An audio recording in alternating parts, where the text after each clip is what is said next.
October 1942. In a strip of Egyptian desert barely 40 miles wide, two exhausted armies stared at each other across a buried nightmare, nearly 500,000 mines hidden beneath the sand like sleeping snakes.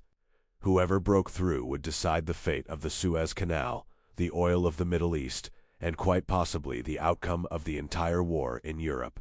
This is the story of the battle that turned the tide forever. El Alamein. By the summer of 1942, Field Marshal Erwin Rommel's Panzerarmee Afrika had smashed through British defenses across Libya and driven deep into Egypt, closer to Cairo than any German army would ever come again. But at a small railway halt called El Alamein, the desert narrowed to a single corridor between the sea and an impassable salt marsh, too tight to outflank, too dangerous to ignore. Here, after 1,000 miles of retreat, the British finally stopped running. The First Battle of El Alamein, fought in July 1942, ended without a clear winner, but it changed everything. Exhausted, half-starved British and Commonwealth troops dug in and refused to break, halting Rommel's advance for the first time in over a year of victories. Both armies collapsed into the sand along the narrow front, utterly spent, each side sensing that the real, decisive battle was still waiting to be fought. In August 1942, a new commander arrived to take charge of the shaken British Eighth Army, Lieutenant General Bernard Montgomery. Blunt, meticulous, almost arrogant in his certainty, he refused to fight one day before his forces held overwhelming superiority. His soldiers would later say he transformed their confidence almost overnight, simply by walking among them and radiating absolute, unshakable belief in victory. Rommel's situation, meanwhile, was quietly collapsing behind the scenes.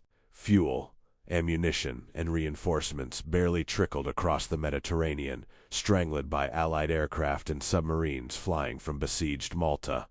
Isled with exhaustion and jaundice, his body failing under the desert heat, the legendary Desert Fox would soon be ordered home for medical treatment, leaving his army dangerously exposed at the worst possible moment. Before departing, Rommel gambled everything on one last strike, a desperate assault toward the Alam Halfa ridge in early September. But Montgomery, forewarned through decoded intercepts of Rommel's own orders, was ready and waiting in the dark.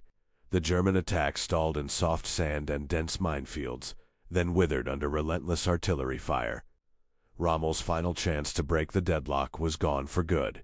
Over the following weeks, Montgomery methodically built an overwhelming force in complete secrecy, more than 190,000 men and roughly 1,000 tanks, many of them brand new American Shermans fresh off the ships. Facing them in the dark stood barely 116,000 Axis troops with under 500 tanks, a large number already worn out or obsolete. Quietly, the desert was filling with the largest concentration of firepower Africa had ever seen. Between the two armies lay a nightmare belt the Germans grimly nicknamed the Devil's Gardens. Nearly 500,000 mines, booby traps, and coiled barbed wire sewn across miles of open desert floor. Breaking through this maze in darkness, on foot, with nothing but bayonets and bare hands to clear a path, would cost blood before a single tank ever fired a shot. Every soldier waiting that night knew it. At exactly 9:40 p.m. on the 23rd of October, 1942, over 1,000 Allied guns opened fire in a single deafening instant along the entire front. The horizon turned white, then orange, then a trembling wall of flame stretching for miles, the desert floor itself seeming to shudder underfoot.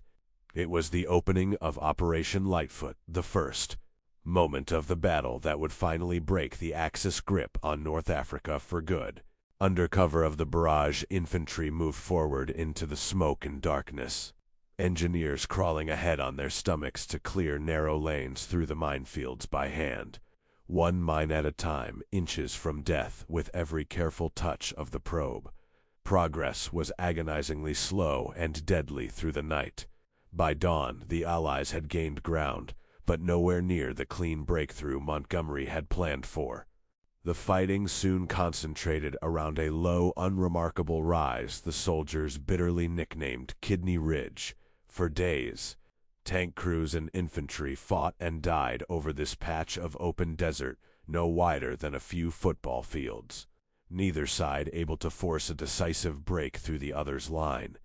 Casualties mounted steadily on both sides, and the outcome hung by a thread, agonizingly uncertain for everyone involved.